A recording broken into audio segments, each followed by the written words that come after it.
বিজেপির সত্যিকারের যদি কেউ দালাল হয়ে থাকে তাহলে তার নাম অধীর চৌধুরী। ওখানে রাহুল গান্ধীর সঙ্গে ঘুরে বেড়াচ্ছে আর এখানে এসে বিজেপির হাত শক্ত করছে। আমি শুনেছি রাতে বিরোধী দলনেতার সঙ্গে তার ফোনে ফোনে কথা হয়, আর উনি যদি ভাবেন যে মমতা ব্যানার্জি অভিষেক ব্যানার্জির সঙ্গে বিরোধিতা করবেন তাহলে আপনার সঙ্গে কিভাবে জোট হবে। অধীর চৌধুরী তার গড়ে দাঁড়িয়ে নজিরবিহীন ভাষায় অধীর চৌধুরীকে রীতিমতন আক্রমণ করলেন ফিরহাদ হাকিম। তিনি বলছেন কিনা যে অধীর চৌধুরী বিজেপির দালাল। শনিবার মুর্শিদাবাদে তৃণমূলের দলীয় সভা ছিল, সেই সভার প্রধান অতিথি হিসেবে উপস্থিত ছিলেন রাজ্যের মন্ত্রী ফিরহাদ হাকিম। তিনি মঞ্চে উঠে বক্তব্য রাখতে গিয়ে প্রদেশ কংগ্রেস সভাপতিকে নজিরবিহীনভাবে আক্রমণ করেন। তিনি বলেন যে বিজেপির সত্যিকারের যদি কেউ দালাল হয়ে থাকে তাহলে তার নাম অধীর চৌধুরী। ওখানে রাহুল গান্ধীর সঙ্গে ঘুরে বেড়াচ্ছে আর এখানে এসে বিজেপির হাত শক্ত করছে। আমি শুনেছি রাতে বিরোধী দলনেতা শুভেন্দু অধিকারীর সাথে ওর ফোনে কথা হয়, আর উনি যদি ভাবেন যে মমতা ব্যানার্জি অভিষেক ব্যানার্জির সঙ্গে বিরোধিতা করবেন তাহলে আপনার সঙ্গে জোটটা হবে কিভাবে।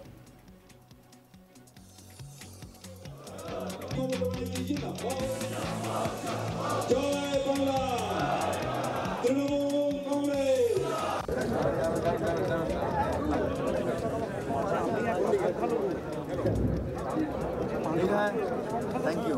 Thank you.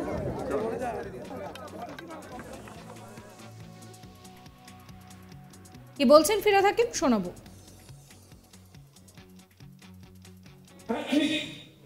আমরা ইন্ডিয়া জোটে আছি, কিন্তু এইখানে যে প্রদেশ কংগ্রেসের সভাপতি অধীর চৌধুরী তিনি ইন্ডিয়া জোটকে মানেন না। তিনি এখানে মুখ্যমন্ত্রী মমতা বন্দ্যোপাধ্যায়কে যে ভাষায় বিজেপি তা এখানে আক্রমণ করে, ঠিক সেই ভাষায় আক্রমণ করে। এখানে আমি তো স্পষ্ট ভাষায় বলবো, যদি সত্যিকারের বিজেপির সত্যিকারের দালাল কেউ থাকে তার নাম অধীর চৌধুরী। সে দালালি করছে বিজেপি, ওখানে রাহুল গান্ধীর সাথে ঘুরে বেড়াচ্ছে আর এখানে এসে বিজেপির হাত শক্ত করছে। তার উদাহরণ হচ্ছে তার নিজের কনস্টিটুয়েন্সিতে আজকে যখন 20টা আসন নিয়ে আপনাদের আশীর্বাদে তৃণমূল কংগ্রেস জয়ী হয়েছে, কংগ্রেস একটা আসনও পায়নি। তিনি নাকি চ্যালেঞ্জ দিয়েছেন মমতা বন্দ্যোপাধ্যায়কে, অভিষেক বন্দ্যোপাধ্যায়কে, যে আমার বিরুদ্ধে দাঁড়ান, আমাকে হারিয়ে দেখান। আর তুমি নিজে তোমার ওখান থেকে একটা এমএলএ বার করতে পারলে না, অর্থাৎ বিজেপিকে 2টো সিট ছেড়ে দিলে, বাদ বাকি জায়গায় তৃণমূলের সাথে পারলে না। যতটা দরকার ছিল সেই সিটটা ছেড়ে দিয়ে তুমি ওখানে বিজেপিকে ফিট করলে যে আমার ইলেকশনটা দেখে নিও, আমি তোমাকে এমএলএ দিচ্ছি, তুমি আমাকে ছেড়ে দিও, বিজেপির সাথে অ্যাডজাস্টমেন্ট করলে। বিরোধী দলনেতা যা বলেন আপনিও তো তাই বলেন। বিরোধী দলনেতার সাথে আমি জানি না সত্যি কি না, শুনেছি যে নাকি রাত্রিরে ফোনে ফোনে কথা। তো এই যদি আপনাদের বিরোধিতা থাকে যে তৃণমূলের বিরোধিতা করব, মমতা ব্যানার্জির বিরোধিতা করব, অভিষেক ব্যানার্জির বিরোধিতা করব, তাহলে এখানে আপনার সাথে জোট কি করে হবে? তাহলে আপনাকে কি করে আমরা ছেড়ে দেব? তার কারণ বিজেপিকে শুধু মারলে চলবে না, বিজেপিকে শেষ করতেই হবে বাংলা থেকে।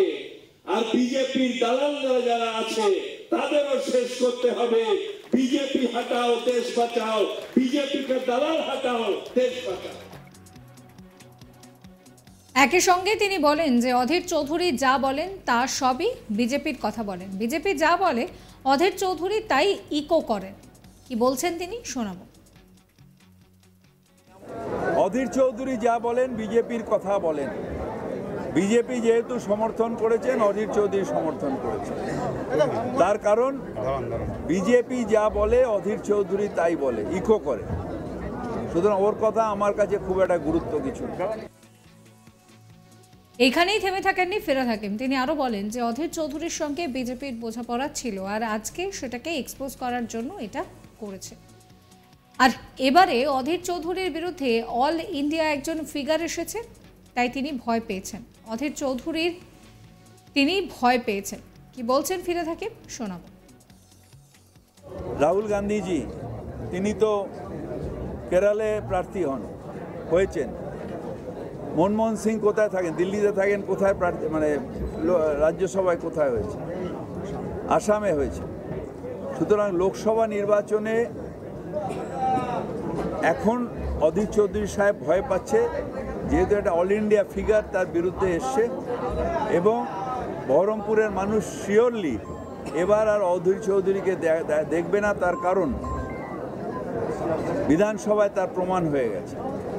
সেই জন্য অধীর চৌধুরীকে ডর কিউ আতা হ্যায়। মুর্শিদাবাদ জেলার 3টি আসনই তৃণমূলের কাছে কঠিন লড়াই। মুর্শিদাবাদ এবং জঙ্গিপুরে তৃণমূল প্রার্থী করেছে বিদায়ী সাংসদ আবু তাহের খান এবং খলিলুর রহমানকে।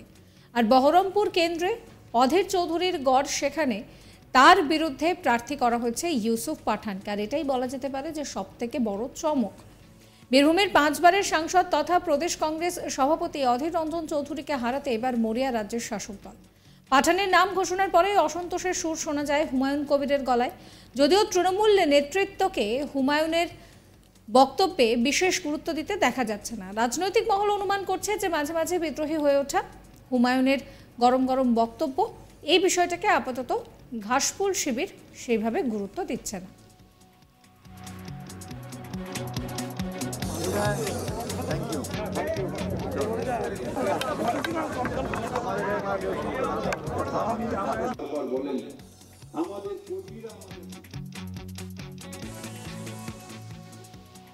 অধীর চৌধুরীকে রীতিমতন বিজেপির দালাল বলে কটাক্ষ করছেন ফিরহাদ হাকিম। তিনি বলছেন যে বিজেপির সত্যিকারের যদি কেউ দালাল থেকে থাকে তাহলে তার নাম অধীর চৌধুরী। ওখানে রাহুল গান্ধীর সঙ্গে ঘুরে বেড়াচ্ছে আর এখানে এসে বিজেপির হাত শক্ত করছে। তিনি কি বলছেন শোনাবো আপনাদের। হ্যাঁ, ঠিক, আমরা ইন্ডিয়া জোটে আছি, কিন্তু এইখানে যে প্রদেশ কংগ্রেসের সভাপতি অধীর চৌধুরী, তিনি ইন্ডিয়া জোটকে মানেন না। তিনি এখানে মুখ্যমন্ত্রী মমতা বন্দ্যোপাধ্যায়কে যে ভাষায় বিজেপি তা এখানে আক্রমণ করে, ঠিক সেই ভাষায় আক্রমণ করে। এখানে আমি তো স্পষ্ট ভাষায় বলবো, যদি সত্যিকারের বিজেপির সত্যিকারের দালাল কেউ থাকে তার নাম অধীর চৌধুরী।